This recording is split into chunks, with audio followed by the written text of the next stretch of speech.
Friends ఈరోజు అయితే మనం రాజమౌళి సార్ది లేటెస్ట్ మూవీ సాంగ్ ఒకటి రిలీజ్ అయింది కదా సంచారి. దాని మీద ఎడిటింగ్ అయితే చేపుతున్నాం. పర్ఫెక్ట్ గా సెట్ అయింది ఎడిటింగ్ అనేది. చాలా బాగా వచ్చింది. నేను రెండు వీడియోస్ అయితే చేసిన. నేను మీకు చిన్న డెమో బిట్ చూపిస్తాను. మీకు కూడా ఒక ఐడియా ఉంటుంది, చూడండి. Let it bang.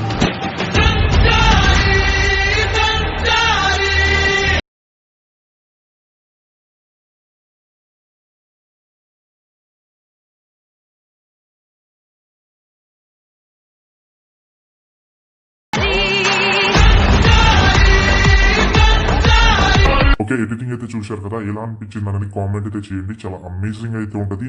నోట్ ఉంటుంది, చాలా బాగుంటుంది. మీరు ఒప్పుకున్నా ఒప్పుకుపోయినా బాగుంటుందని నేను అనుకుంటున్నా. మీరు ఒప్పుకోవాలి లేకని, అది ఇంపార్టెంట్ నాకే. ఓకే, ఇప్పుడు నేను సింపుల్గా ఎలా చేసుకోవాలో చెప్తాను. సింపుల్గా మొబైల్లోనే చేసుకోండి మీరు. అది కూడా సింగిల్ ఫోటో కాబట్టి ఇంకా ఈజీ అయిపోతుంది ఎడిటింగ్ అనేది. కాబట్టి లాస్ట్ వరకు చూడండి. నచ్చితే మాత్రం కొంచెం లైక్ చేసి కొంచెం సపోర్ట్ అయితే చెయ్యండి, ఓకేనా. ఫస్ట్ అయితే నేను మీకైతే ఒక ప్రాజెక్ట్ లింక్ అయితే ఇచ్చాను, డిస్క్రిప్షన్ ఉంది, చెక్ చేసుకోండి ఆ ప్రాజెక్ట్ లింక్ అనేది. అది మనం ఓపెన్ చేద్దాం. ఓకే, ఓపెన్ చేస్తే ఇలా అయితే ఉంటుంది. ఓకే, ఇలాగైతే ఉన్నప్పుడు ఫస్ట్ మీకు వీలుంటే మీరు అందులో ఉన్న ఫాంట్ అయితే ఉంటుంది. మీకు మిస్సింగ్ ఫాంట్ అయితే ఏం రాదు, ఎందుకంటే అలర్ట్ మోషన్లో ఉన్న ఫాంటే పెట్టాను అక్కడ. మీకు అసలు ఇబ్బంది కూడా ఏముండదు, యూజ్ చేసుకోవచ్చు. ఓకే, ఫస్ట్ అయితే ఈ బాక్స్ మీద క్లిక్ చేసి కెమెరా ఆన్ చేసుకుందాం. ఆన్ చేస్తే ఇలాగైతే మనకు స్టార్టింగ్ లో ఇలా రివీల్ అవుతుంది.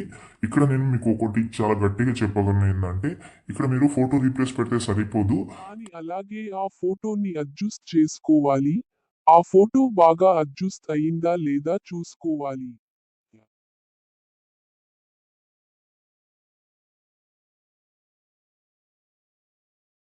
చూసుకోండి, ఇక్కడ చూడండి ఇంకా కొంచెం ముందే వెళ్ళిపోతుంది. కాబట్టి దాన్ని బట్టి కొంచెం అడ్జస్ట్మెంట్ చేసుకోవడం కానీ అలాంటివి చేయాలి మీరు. లేకపోతే అదే పొజిషన్లో ఉంచినా కూడా నో ప్రాబ్లం, ఎందుకంటే కెమెరా ఎక్కడైతే వెళ్తుందో అది ఆటోమేటిక్గా మూవ్ అవుతుంటుంది. కాబట్టి దానికి కొంచెం న్యాచురల్గానే ఉంటుంది. అలా ఉంచినా నో ప్రాబ్లం. చూసుకోండి ఒకసారి. ఓకే, అందులో బర్డ్స్ కూడా ఉంటుంది, అన్ని పర్ఫెక్ట్గా సెట్ అవుతుంది. అంతే, దాని తర్వాత వీడియోని సేవ్ చేద్దాం అంటే సేవ్ చేసుకోండి. ఇంకేమైనా డౌట్ ఉంటే కామెంట్ చేయండి.